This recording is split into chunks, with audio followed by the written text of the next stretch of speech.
In this video, we will learn how to combine two columns in Excel and add a space between them.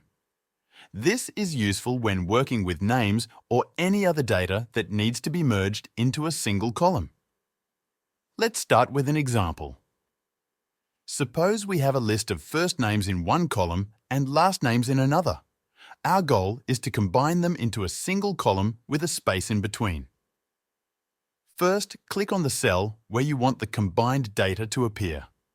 Now, type an equal sign.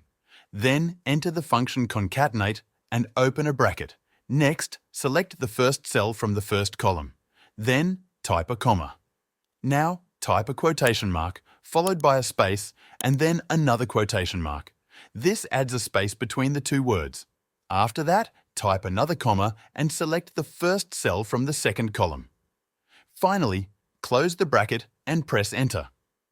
Now you can see that the first name and last name have been combined into one cell with a space between them.